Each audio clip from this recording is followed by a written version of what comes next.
ठिकाणी त्याने प्रेम ठेवलं नाही. लक्षात ठेवा, कारण सिद्धी ह्या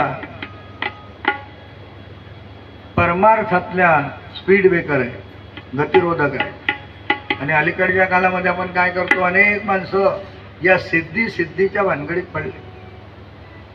बरेच माणसं लोक म्हणतात, महाराज आम्ही अशा बाबांकडे जातो की त्यांना सिद्धी प्राप्त आहे. काय करतात त्या सिद्धीला? कारण आमच्या संतांना अष्टमहासिद्धी प्राप्त होत्या, त्यांच्या दाराजवळ त्या लोटांगण घालत होत्या. अष्टमहासिद्धी ओळंगती आणि नवदत्या दुरी नावळीत्या. ऐका, कारण सिद्धी जी आहे ना, ती सिद्धी भक्तीच्या मार्गातला अडथळा आहे. म्हणून सुज्ञ माणसं, ज्ञानी लोक या सिद्धीच्या भानगडीमध्ये पडत नाही. कारण ज्ञानोबा आपल्या संतांचं प्रमाण सांगतो. एक मी तुम्हाला, सिद्धी लावी पिसे कोणतया पुसे, नेले राजहंसे पानिकाय.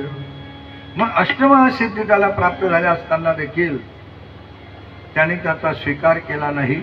उग्र तपश्चर्या चालवली आणि आत्म्याच्या स्वरूपी ऐक्य केलं. आणि त्याची महासाध्वी जी आरची, तिने देखील त्या पृथ्वीराजाच्या बरोबर सहगमन त्या ठिकाणी केलेलं आहे. त्यानंतर प्रचेताला शंकर दर्शन, नंतर रुद्रगीतेचा उपदेश, त्यानंतर पुरंजनाचं चिंतन सांगून आणि नारद मुनींनी देखील आणि त्या ठिकाणी धर्माचा आणि उपदेश या ठिकाणी आपला केलेला आहे. आणि अशा पद्धतीने शुकाचार्य म्हणतात तुला सांगितलेलं आहे. आता जो प्रियव्रत राजा होता, त्या प्रियव्रतानं नारदापासून आत्मज्ञानाचा उपदेश ग्रहण केला, पुन्हा पृथ्वीचं राज्य भोगलं आणि शेवटी पुत्रांना राज्य वाटून देऊन तो परमेश्वर भक्तीमध्ये निमग्न झाला. गोपाल कृष्ण भगवान की जय. गोपाल कृष्ण भगवान की जय.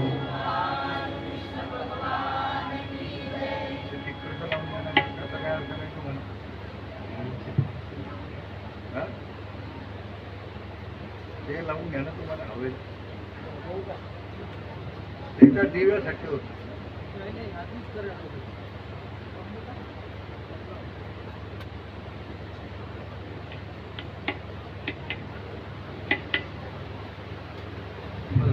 भरपूर त्याच्यावर काही टाका वाटला, रुमाल वगैरे टाका.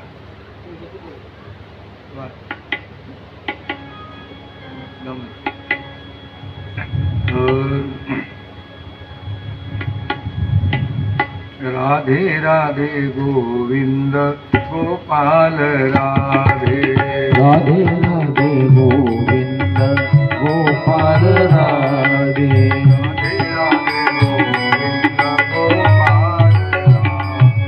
राधे राधे गोविंद गोपाल राधे.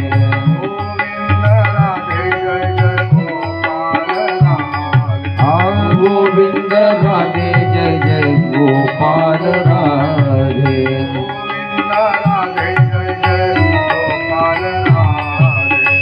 गोविंद राधे जय जय गोपाल राधे.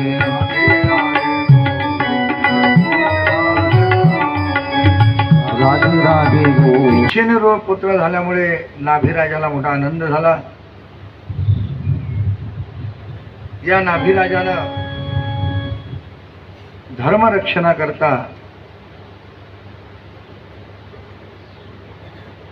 आपल्या पुत्राला ब्राह्मणाकडून राज्याभिषेक करवला. आणि हा नाभिराजा देखील आपल्या स्त्रीसह बद्रिकाश्रमाला निघून गेला. जवळजवळ उद्याच्या संध्याकाळपर्यंत आपल्याला अशा अनेक गोष्टी ऐकून ते वनात गेले हे ऐकायचं, असं मी काल तुम्हाला सांगितलं. आता जो ऋषभदेव होता त्याचा पुत्र, कारण असं म्हटलं जातं की बाप असावा हा ऋषभदेवासारखा, आई असावी ती आपली मदालसेसारखी, आणि पत्नी असावी ती चुडाला राणीसारखी. तीन गोष्टी सांगितल्या. आपल्याला याच्यापैकी ऋषभदेवाचं चिंतन पाहिजे. ऋषभदेव आपल्या खंडालाच कर्मभूमी मानायचा.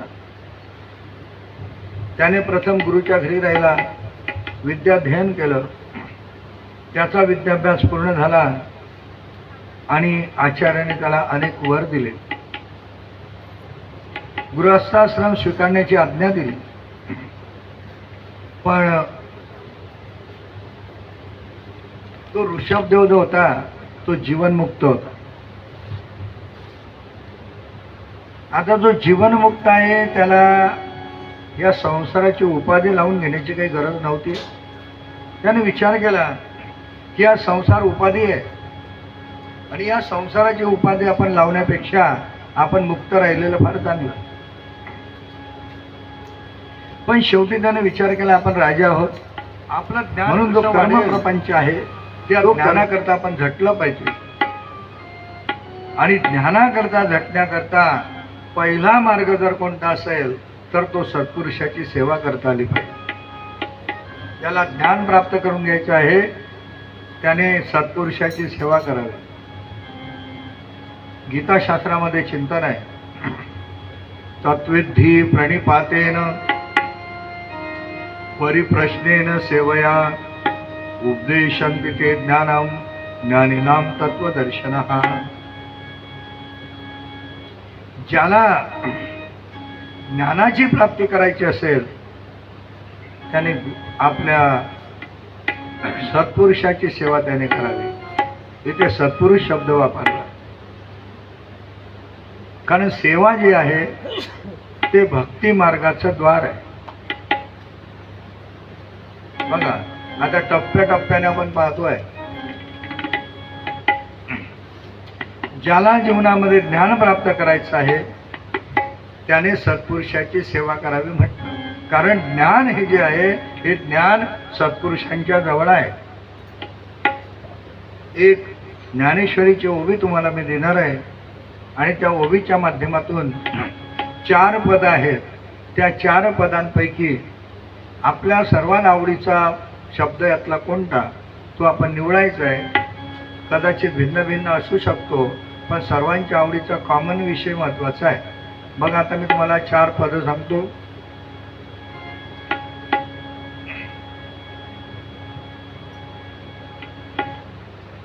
गुरु, या गुरुपदावर व्याख्यान येईल तेव्हा आपण बोलू, पण अगोदर सांगतो गुरु. त्याच्यानंतर ज्ञान, त्याच्यानंतर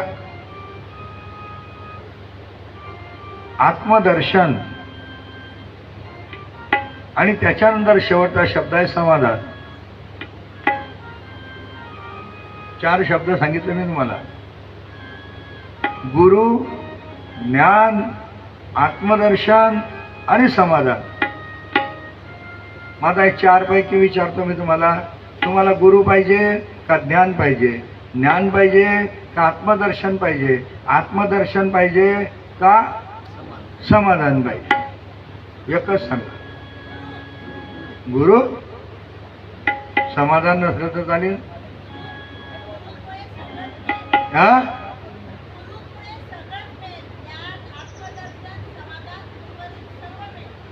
सर्व भेटेल. म्हणजे आता तुम्ही डायरेक्ट 4 स्ट्रोक गाडी चालवली. वा रे वा. आता व्यवहारात बोला, व्यवहारात बोलू. आता हे परमार्थात बोललो आपण. व्यवहारात जनरल तुम्ही 99% नाही 100%. 100%मध्ये बहुमत जर तुम्हाला असं टाकलं इकडे गुरु आणि इकडे समाधान, तुम्हाला इकडे समाधान इकडे गुरु असं मतदान करायला सांगितलं तर मला नाही वाटत की सर्व गुरुच्या पारड्यात मतं टाकतील.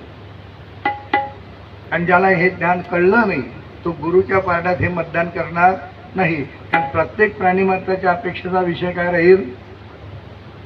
समाधान. ऐका आता, पण उत्तर बरोबर हेच. कारण समाधानाची अपेक्षा ज्याला आहे, ऐका आता, ज्याला समाधान पाहिजे आहे, आनंद पाहिजे आहे, सुख पाहिजे आहे, त्याला आत्मदर्शन झालं पाहिजे. आत्मदर्शन असं आहे की मी कोण आहे, कुठून आलो, कशा करता आलो, कुठे जायचं आहे. मी कोण ऐसा करणे विचार आणि म्हणे ज्ञानेश्वर निवृत्तीचा, हे आत्मदर्शनाची प्रचिती. आत्मदर्शन झाल्याच्या नंतर सर्वभूती परमात्मा पाहण्याची दृष्टी तयार होते. ऐका, ज्याला स्वचं स्वरूप कळालं त्याला विश्वाचं स्वरूप कळतं. आणि मग विश्वरूप परमात्मा आहे, मीही तोच आहे, ही जाणीव अंतःकरणामध्ये प्राप्त होते. त्याचं नाव आहे आत्मदर्शन. आता समाधान ज्याला प्राप्त करून घ्यायचं आहे त्याने आत्मदर्शन केलं पाहिजे. हे आत्मदर्शन होण्यासाठी त्याला ज्ञान पाहिजे आणि त्याला ज्ञान प्राप्त करून घेण्याकरता गुरु पाहिजे. म्हणजे कोण पाहिजे? गुरुच पाहिजे. बरोबर आहे. मग आता ती ओवी अशी आहे ज्ञानोबांची, गुरु तेथे ज्ञान, गुरु तेथे ज्ञान, ज्ञानी आत्मदर्शन आणि दर्शनी समाधान हाती जायचं. लक्षात घ्या, ही चिंतन त्या ठिकाणी दिलेलं आहे. आणि म्हणून भक्ती मार्गाचा द्वार आहे सेवा. आता हे समाधान प्राप्त करून घेण्याकरता कोण पाहिजे? गुरु. आता पुढचा प्रश्न तुमच्या समोर निर्माण झाला पाहिजे. आजच्या समाजातला तो जटिल प्रश्न आहे. कारण सत्पुरुषाची सेवा, सत्पुरुषाची सेवा मान्य आहे आम्हाला. सेवा हे भक्तीचं द्वार आहे, भक्तीचं द्वार आहे, तेही मान्य आहे आम्हाला. पण महाराज, ज्या सत्पुरुषांची आपल्याला सेवा करायची आहे,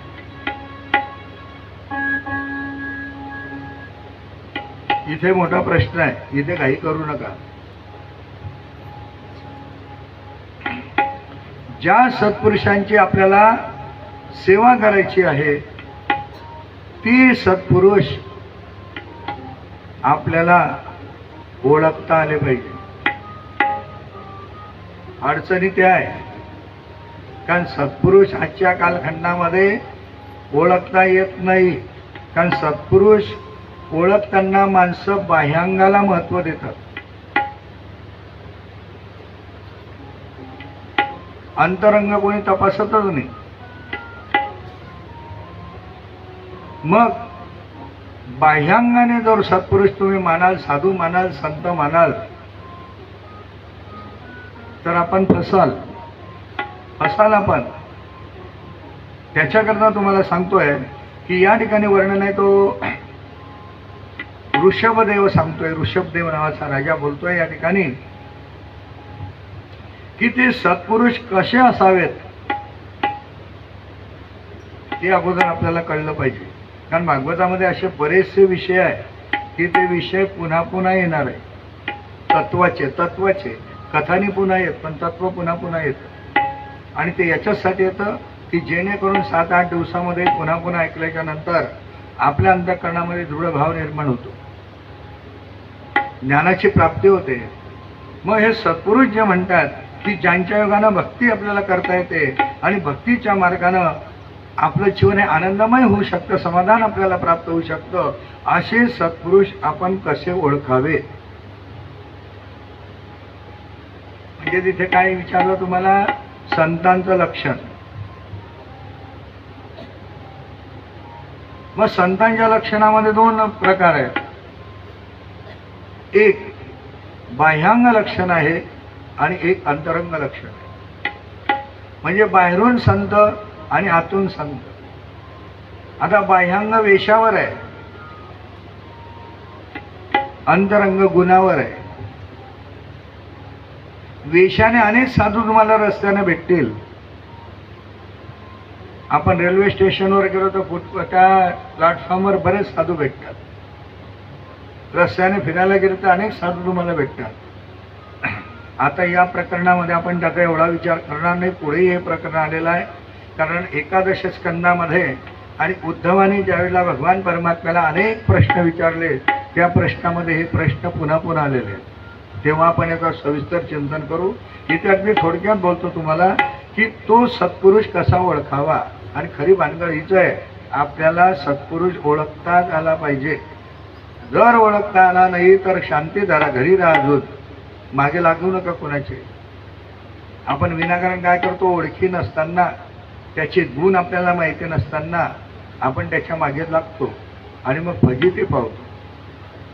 म्हणून सत्पुरुष ओळखण्याच्या काही कसोट्या सांगितल्या.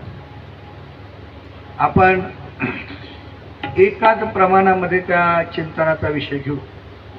ज्ञानोबांचं वर्णन आहे. ज्ञानोबा सांगतात ते सत्पुरुष कसे ओळखावे. गीताशास्त्राचं चिंतन आहे का.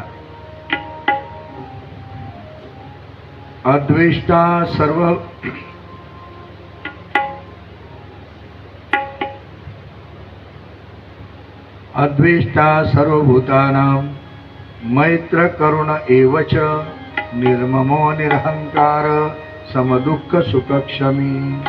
अद्वेष्टा सर्वभूतानां, सर्व प्राणी मात्रांच्या ठिकाणी द्वेषरहित ज्याची अवस्था तो सत्पुरुष. सुख आणि दुःख, लाभ हानी, जय पराजय या सर्वांच्या बाबतीमध्ये जो समयित आहे तो संत. एक तो ओवी सांगतो फक्त तुम्हाला. खरं खोटं तुम्ही सांगायचं पटकन. खोटं असलं तर खोटं म्हणत जा. कारण बाबा वाक्याप्रमाणे म्हणायचं नाही. महाराज बसले कोणते तरी आणि ते सांगतात म्हणून हू करायचं नाही. खोटं असलं तर सांगायचं नाही महाराज हे खोटं आहे. हा अधिकार तुम्हाला आहे. मला जसं सांगा,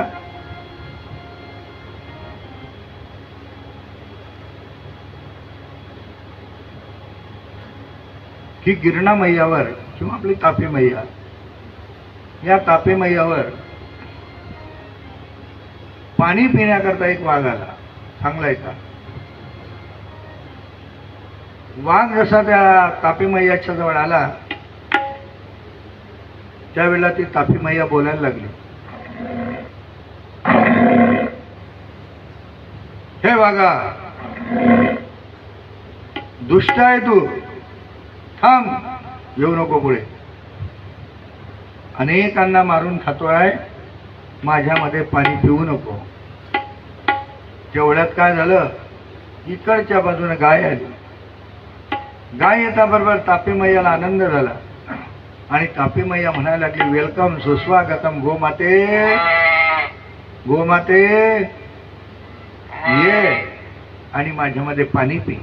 आता ही मी गोष्ट तुम्हाला सांगितली, ही खरी का खोटी. खोटी. खोटी खोटी खोटी. ही गोष्ट खोटी आहे. मी जे बोललो ते खोटं आहे, खरं आहे. कारण त्याचं उत्तर असं आहे, वाघाला पाणी पिण्याकरता तर ते पाणी असं म्हणत नाही की तू माझ्यामध्ये पाणी पिऊ नको, आणि गाय आली तर तिलाही आदराने म्हणत नाही की तूच पाणी पी. त्याचं कारण असं आहे, त्याचा धर्म काय आहे पाण्याचा. गायीची तृषा हरू, व्याघ्रा विष होनी मारू, ऐसे नेण्याची काही करू तोय जैसे. पाण्याचा स्वभाव आहे. गाईला प्रेमानं पाणी देणं आणि वाघाला विष म्हणून ते पाणी पाजणं हा धर्म जसा पाण्याचा नाही आहे, तो सर्वांकरता त्याचं एकच तत्व आहे. त्याप्रमाणे सर्व प्राणी मात्राच्या ठिकाणी समोहम सर्वभूतेषु ही त्यांची धारणा आहे. अशा भूमिकेने जे वागतात, कारण त्यांचं प्रेम हे सर्वांवर सारखं. अगदी एका प्रमाणातलं उत्तर, कारण प्रमाण अनेक आहे. प्रमाण म्हणता म्हणता आपले पाच वाजू शकतात. त्याच्याकरता प्रमाणावरही आपण लगाम लावण्याचा प्रयत्न करतो. पण एक प्रमाण सांगतो तुम्हाला, संतांचं जीवन असंच आहे. दया करणेचे पुत्रासे, दया करणेचे पुत्रासे. आपल्या पुत्रावर जे प्रेम करायचं आहे तेच प्रेम, तेची दासा आणि दासी. तीच आपल्या सेवकावर, तीच आपल्या सेविकेवर, तीच आपल्या नोकरावर जे प्रेम पुत्रावर, तेच प्रेम ज्याचं आपल्या नोकरावर आहे. ही भूमिका संतांची आहे. म्हणून त्याला साधू म्हणायचं.